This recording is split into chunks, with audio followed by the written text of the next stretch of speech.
So we do just ask that you remain muted until after the presentation, so then we get a good recording to place on the website for those who couldn't join us today. So thank you again, and I'll now turn it over to Craig Hayton, our Community Services Director. Thanks, Shauna. Good afternoon, everybody. Welcome to those who if this is the first time you've had a chance to join us to hear about this project, but also welcome back to those who joined us at the end of February for our first public meeting. We're excited, the City of Tempe, along with our Corsco team, partners, and also Douglas Frederickson Architects, really continue to be hard at work on what we see as a really well-needed project, but also something we're very excited about, not just for the golfing community within Tempe, but also for the community in general. So we are excited to be here. We do have a public meeting in person tonight at the library at 6 p.m. for anybody who would like to join us. In the same room, the Desert Willow, down on the lower level. So if you would like to hear the same presentation and interact with staff, please feel free to join us at our meeting this evening at 6 o'clock. All right, so I'll just give a brief overview of where we're headed. I'm going to provide a little bit of just project background for anybody who's new, or as a reminder for those that joined back in February. Tom from Corsco team is going to go through the project objectives, as well as review just a really high level takeaway from the feedback from our first round of public outreach.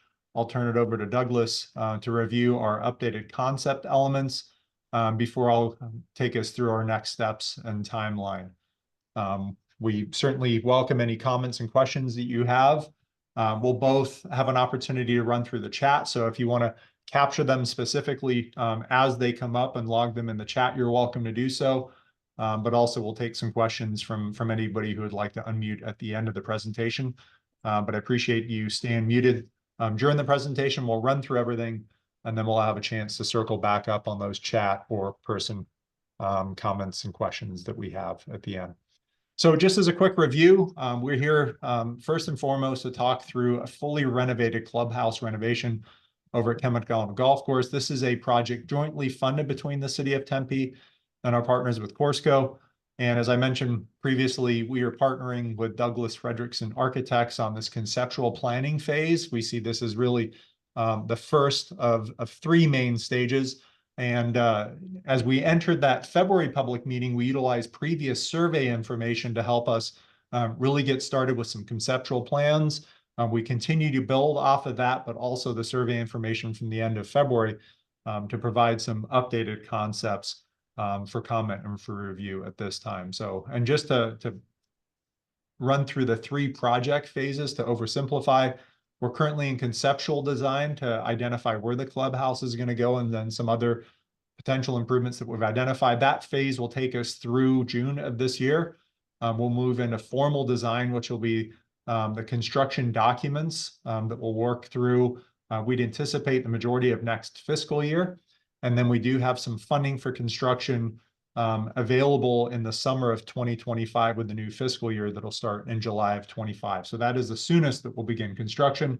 But as we work through this second phases between conceptual design and formal design, we should get a better picture of what the timing looks like for construction. And we certainly will make sure that we keep everybody updated. We do have a web page for the project. Video like this one will be uploaded there, and there's an opportunity for public comment as well. So with that, I'll turn it over to Tom to run through our project objectives and then to talk through some of the takeaways from the previous public comments that we had. Perfect. Thank you, Craig. Appreciate the introduction there. Yeah, very exciting to be back here the second time and giving some additional updates on this project. You know, we'll start here with the project objectives. While we have them all listed out, you know, really we looked at this as there's kind of putting them into three different categories. One is an improved experience. So that includes the upgraded food and beverage. That includes the upgraded golf retail, looking at the practice facilities, parking closer to the facilities, really trying to upgrade the overall experience of what is a very dated and aged out clubhouse. Second is going to be expanded use. And very specifically here, we're looking at trying to create a food and beverage experience that's going to attract both golfers, but also non-golfers. As a municipal golf course, it's very important for us to service the entire community, and the ability to create a food and beverage experience that non-golfers want to utilize was very important to us. And then the last category would be making sure that we're a good partner and neighbor. We obviously have a lot of neighbors in the area, and so we wanted to be respectful of that, make sure that we took their houses, their properties into consideration as we went through this design process. And we also want to make sure we're a good partner with the city of Tempe, which means a clubhouse that, in addition to just being a food and beverage experience and a golf experience, can also service the community with some of the community events and activities that we envision there moving into the future. Next slide, please. So as we went through the first phase of the public feedback, we're very lucky to receive over 140 responses to the survey, in addition to the actual direct comments from the 2 presentations we did previously. And there was a lot of positives and some good constructive feedback as well. The positives were very supportive of the clubhouse concept and shifting it a little bit on the property. Especially because there's a lot of support to have some additional parking much more near the clubhouse, and that shifting of the location would really help us with that. Second was the supportive of a west side practice area, and so that's something that we're keeping in mind as we move forward. But then the next one was the desire to keep the east side practice green. That was something that we received several different comments and feedback about. And so when we hand this over to Douglas in a minute, you'll see that we have found ways to accommodate that and make sure that, you know, the opinions, which we agree with, to be able to keep that area as an important amenity for the overall facility. We're excited to be able to show that today. The desire to restore the distance to the hole 18, as we shifted the clubhouse 18, by necessity, the green would have to move a little bit and therefore get a little bit shorter. And it was clear, and we're in a complete agreement that we want to make sure we can restore that distance.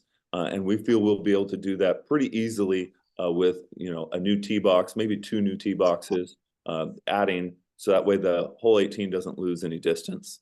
And then the last one is just the importance of making sure that the neighbors, that there's the right distance between their houses and the activity at the facility, and that they are not negatively impacted. And again, when we get into the design here, we're very excited to be able to show that we've been able to accommodate that, and we think that's a great solution. Great. Thanks, Tom. I'll turn it over to Douglas now, and you can run us through concepts. And Doug, feel free to let me know when you want me to move to the next slide. Next slide. Okay. Good afternoon, everybody. I'm Douglas Frederickson, president of Douglas Frederickson Architects in Phoenix. My firm specializes in golf clubhouse, restaurant, hospitality, and sustainable design. And you may be familiar with some of our projects in the Valley: Greyhawk, Isabella's Kitchen, Weekapaw, Whirlwind, Camelback, Southern Dunes, Papago, and open in 2 weeks, the new Arizona Billboard. So we're very happy to kind of be leading the design effort on here with our broad experience in this specialty. So I want to go over the first kind of a global overview here of the things that were important from a planning standpoint. One thing we'll be doing is, as we've noted, is trying to improve the entry experience. So we'll be looking at new signage as you come into the facility. And as you come down the main entry drive and crossing the canal, we're obviously keeping the same bridge and same alignment there, but now we're going to have a dedicated entry drive that leads you over to the new clubhouse location. And that entry drive kind of bisects the site of, on the right side of it, you're seeing the new chipping green and landscape area serving as a substantial buffer over to the neighbors, and along with the descending drive, because of the level change from the canal, that will also shield quite a bit of the parking that's going to be taking place in the existing location of the clubhouse and the paved area right now. pretty much the alignment of that. If you see the parking lot, you kind of see the red roof of the existing building right there. And as Tom said, it's very important that we keep the existing facility in operation because it's very expensive to do temporary facilities, and also you don't want to lose the income stream. So the parking lot will be taking the place of the existing building. And then just north of that is the clubhouse. There'll be new putting greens over by the west side. And you see the new 18 green location, as we mentioned. So from a global standpoint, that is really the main components that are on the site. We've listened and respected that we want to keep the chipping green over on the east side as a buffer, which is our real major change in planning. Okay, next slide. The clubhouse itself, you can see when you come down the entry drive, we'll be able to have a good parking area of approximately 96 spaces. There's a turnaround that aligns with the entry into the clubhouse, but it also serves as the drop-off area for bag drop and for tournaments, picking up and dropping off clubs. And then you'll have the main clubhouse that is oriented to the north, conscious of the brutal west sun that comes in there, but that's your good golf corridor view up to the north. And you see there's a substantial lawn area there, which we have found in several of our new clubhouses, a very, very good amenity for kids, families, events. And then you see the future community event pavilion. We can't accommodate the meeting pavilion in this budget, but there it is planned for a future building to be in that location. Next slide. That's just a little broader overview of the whole thing. Okay, the clubhouse footprint itself, it's a two-story building with one main story above grade and then a basement level for cart storage. The main level is about 7,000 square feet, which is about 1,000 square feet bigger than the existing building that you have right now. And so from the drop off, you'll come into a gallery area, which will tell the story that we want to tell at McDonald, quick adjacency to restrooms and offices. And as you proceed through, then you're going to be coming into a hostess area, and the golf shop is over to your left. The golf shop has pretty much doubled in size with the storage areas and golf shop. It has a grab and go in it, which is a really clever little idea that aids in getting golfers out quickly. And then the focal point is obviously the main dining room on the north side of the building with a wraparound patio, covered patio. On the left side of the dining room is a featured corner bar that goes inside and outside. The entire perimeter of this room opens up to the exterior with garage doors. And then we have community tables, and then we have the grill area with four top seating. And we basically have 80 seats in this new facility as compared to 60 in your existing facility. And then outside, which had 30 seats, we now have the capability of having 180 seats plus the lawn area. So there's a substantial amount of area that will increase the revenue for this facility, which is extremely important. And then you can see over to the right, that's the future lawn area for the event area, which will be set up with tents to facilitate community events, golf tournaments, and the like. Next slide. The lower level is dedicated to cart storage down below. The original cart storage area had 4,000 square feet, and this has 6,200 square feet. It's a lot more code compliant that we need relative to people moving around. Plus, we've added a bag storage and club repair area, and the ramp then goes up to the cart staging area, which is right outside the golf shop. and the putting greens. Next slide. Okay, the building itself, we do have a fixed budget that we have been given.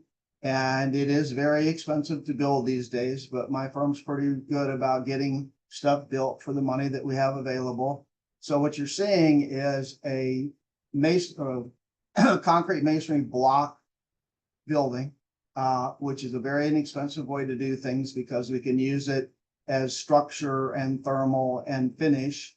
And it is substantially less than building with plaster, metal, all the things, stone, everything else. So what you see here is a very simple building with some white canopies that are the covered patios or signature elements. The gray cylinders on top of the roof are hiding the mechanical equipment to keep the scale of the building down. Next slide.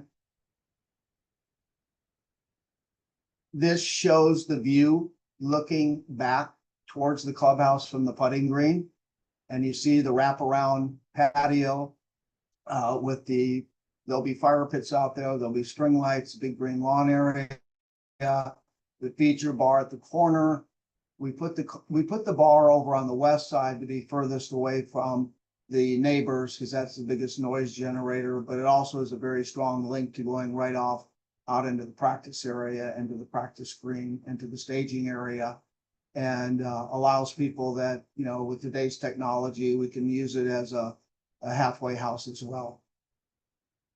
The building is going to be a light yellow color with white detailing.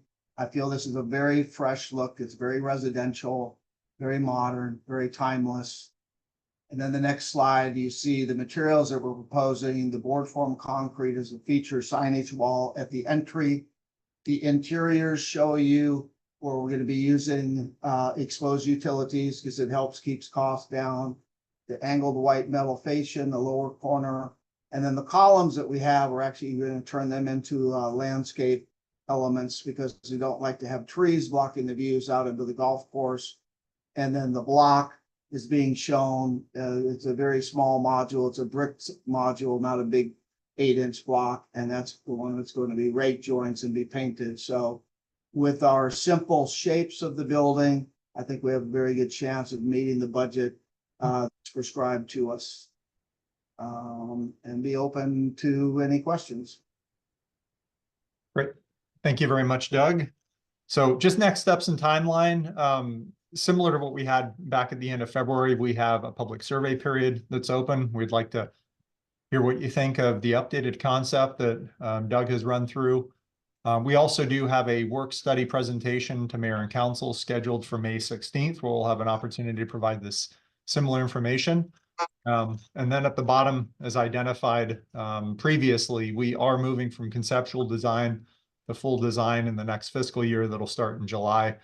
And then our goal is to start construction as soon as possible, but as early as summer of 25. And again, the further we get into the design process, the more clearly we'll identify what the construction timeline looks like. So we're identified construction at this point as early as July of 25, but sometime after then, just based on when budget is available. So with that, we want to certainly open it up for any questions or comments that have come through the chat. I'm going to leave the presentation up in the event that we'll need to run back through. But at this point, I'll turn it over to Shauna and we'll take questions. Thank you, Craig. So there was a comment in the chat about not being able to see the map very well. So the presentation, just so you know, I did put the direct link is online. That way you can take your time and looking at it. You can zoom in and out, all of those pieces, and then you can see in more detail. And Sean, I think last time we provided higher resolution images as well that were linked as a separate document. I think we'll do our best to try to do the same on this one too, so that folks can scroll in and take a better look than just relying upon our PowerPoint. So thank you. Yes, and so that'll all be placed on the project website when it's available. First comment is not loving the yellow. A more neutral color would be better. And then the question is, so the old clubhouse is being demolished for a parking lot. The old clubhouse is identified in this slide here will be utilized through construction. And then we will be placing it to the north, as Doug mentioned. Once the new clubhouse is operational, we will be deconstructing and demolishing the existing clubhouse, correct? Doug, anything that you want to expand upon that? No, that pretty well covers. And if anyone has a question and wants to come on mute, you're also able to do that as well. No Okay. other questions other than in response to that, you did get a frowny face. So, Hi. yes, Christopher? Yes, hi. Yeah, my name is Chris Paddock. I've been a resident of Tempe since 1989, my wife and I, and we live about 2 miles south of the course. I think the clubhouse proposal looks fine, to say the least, but I've heard, we've heard nothing about improving the golf course. And I realize some of the improvements might have to await this project, but there's some things that, it shouldn't. Like, for example, and I don't want to go through all of them. I mean, you've heard them all, or at least a lot of them, but like the sand traps, I'm a golfer, obviously. Well, you'd hope I would be, but the sand traps are a disgrace. I mean, they're basically bowls of caliche with a thin veneer of dirt lightly sprinkled on the top. So we've heard it's not just, and we haven't heard anything about proposed course improvements. You did a great job on the overseeding, during the winter, but obviously that's the minimum requirement. I mean, my concern would be that the plan here is to keep the course the same and simply create more revenue from the new clubhouse. The entire point of the partnership between the city of Tempe and Coursco was presumably to obtain immediate access to capital from Coursco to fund improvements. So the city made that choice instead of, taxes or a bond issue. So if Coursco actually does have capital, it seems to me there's no reason for any delay in funding those improvements. So, that's what we see. So could you tell us all, and so I tell my buddies that I golf with, what if you're going to improve the course at all, and especially those sand traps, among other things? Yeah, thanks, Christopher. I'll turn it over to Tom. I know that we have some other projects in the work, full irrigation replacement for the course, but Tom, I'll turn it over to you. Yeah, thanks, Craig. And appreciate the questions and comments, and couldn't agree more. And so, as Craig just alluded to, the largest next piece is a complete replacement of the irrigation system. And so, that is something that we're going to start the design process this summer, and that'll run. I don't want to call it exact parallel tracks with the clubhouse, but because it could be a little faster, it could be a little slower. There's still some to be determined in there. But that's going to be the next major project that we have going on out there. And there are certain things on the course, because I'd add to your bunkers, expanding some of the tee boxes, leveling some of the tee boxes. There's some other, low lane hanging fruit out there that we want to address as well. But those ultimately all get incorporated into the irrigation design. And that's obviously a multi-million-dollar project that we have to address pretty quickly. And so our early focus operationally has been things that we know there's zero chance they would have to be undone when you do the irrigation work. And for instance, we brought in a lot of new equipment. We did increase the overseeding compared to what had been done historically. We've expanded the overall maintenance budget to try to start to get better turf coverage, both in the summer season as well as the winter season, because we know those things don't get undone. Bunkers, tee boxes, those things, we really have to get through the irrigation design first before we can, throw good money away is probably the best way to put it. Is it really that difficult? I mean, besides the obvious fact that sand is inexpensive in the desert, but I mean, I've seen in past years, tractors go out there with some sort of device on the back of it to plow them up, and it just seems like something like that as a stopgap measure is called for, because I mean, if you're a golfer, these are the worst bunkers I've ever seen.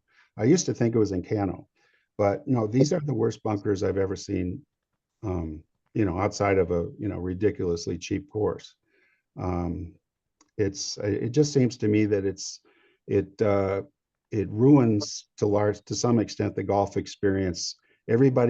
Most people putt out of the bunkers. About the only people that don't putt out of the golfers. I mean, you pretty much have to be a 10 handicap or less to be able to not have to putt out of the bunker. Yeah, so you're right. We could just put sand in them. I'll tell you that, you know, without trying to get too technical, the sand in there is highly contaminated. It's mixed with the dirt over the years. What really needs to be done is they need to be completely renovated, which would mean new drainage, a bunker liner, and then complete new sand put in. That's the right way to do it to make sure they last. You know, adding some sand on top or turning over the mixed dirt and sand that's in there already, it is really, it barely improves it for a very short amount of time. However, I hear you loud and clear, and that's why we do these types of meetings. And so I will bring it back to the team if there might be something we can do to do some minor improvements, knowing that there's still a major improvement coming down the line. Yeah. Well, thank you. I appreciate your attention to this. Thanks. Thanks, Christopher. Thanks, Tom. Rick, did you have a question? Yes, thank you. My name is Rick Reyna. I'm over on La Rosa Drive, so the backyard of our house faces the clubhouse area. And I wanted to find out, I don't understand how the budget works. So do you already, or does the city already have the $4 million to pay for these renovations, or how does the budgeting work?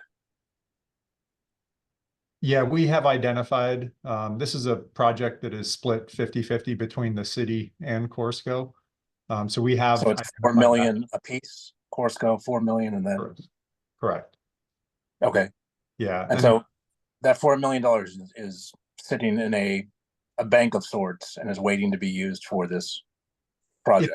It's identified. The construction funding will be a part of next year's budgetary process. So we forecast that as part of our budgetary process, and then council approves the 1-year budget this time next year is where they'll be approving those funds, but they're fully aware of those funds.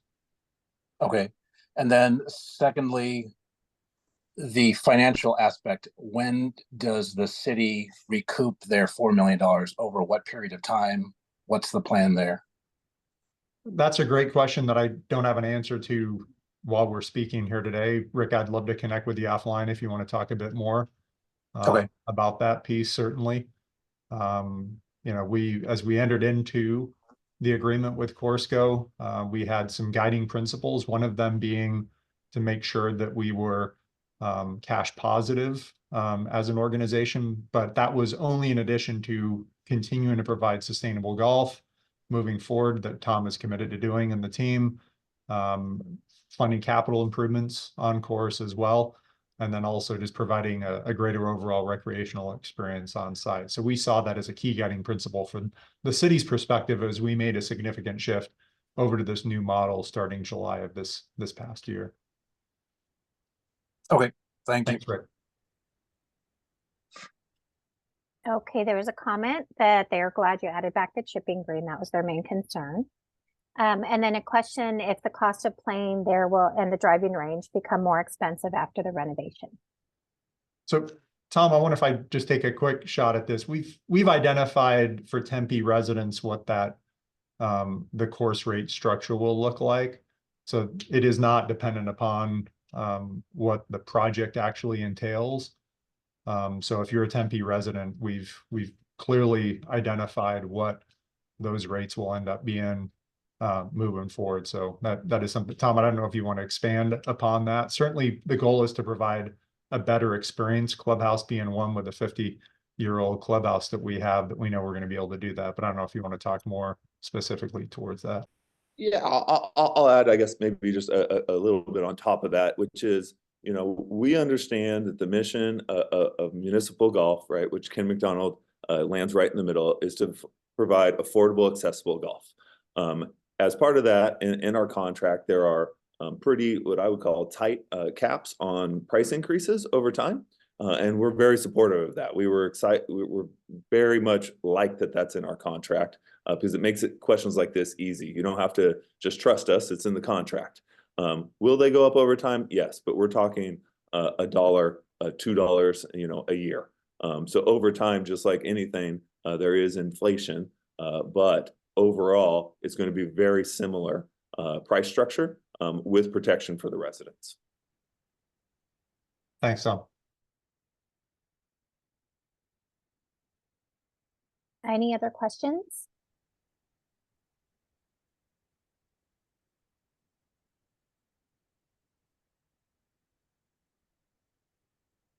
Not seeing any. I did also drop the direct link for our comment form in the chat, and you have through April 29th for those comments. And then Craig, if you wanted to add anything else. Yeah, thanks, Sean. I appreciate everybody that took the time to join us here today. We do have a webpage, as Shauna mentioned, where we'll not just provide the updated information related to today's presentation, but also if you want to just track the evolution of the project from our February meeting. And then we do have a council work study session coming up on May 16th. We do encourage you. Thanks for providing comments here today. Thank you for your questions, but please go online, fill out the survey. We do have it open for a couple of weeks. We really do want to, we read through all of the comments on the previous one. And then we do want to make sure that we capture that. And then for anybody who would like to re-engage with the team, we are going to be at the library down in the lower level program room, the Desert Willow room, this evening at 6. If you come in the main library entrance, go downstairs. We will be downstairs in the large program room at 6, between 6 and 7 tonight. We'll run through the exact same presentation, but we'll be there to answer questions, and we'll also have some boards as well that may provide an opportunity just to engage with the design on a different level. So if you're interested in doing that, please feel free to join us tonight. But if not, I would definitely point everybody to the public survey that's going to be open from today until the 29th. Thank you so much, everyone, for being here. And Craig, sorry, one more question came in for the related to the cost of playing. You mentioned Tempe residents, but what about non-residents? Yeah, I'll jump in here. So again, the principle is the same. There may over time be a slightly different price structure for the visitors, for the tourist golfer. But overall, not any significant change. Will be very similar. And again, we're supposed to be affordable, accessible golf. We'd like to improve the overall course experience. We'd like to improve the overall experience, but there'll be no drastic changes to who Ken McDonald is and should always be. And possibly more of a question than a real comment, but Logan asked if any potential of a full wall around the power plant. I don't know of anything around the power plant. All right, so that closes us out, and that was all the questions. Thank you, everyone. Great. Thanks, everyone. Wow.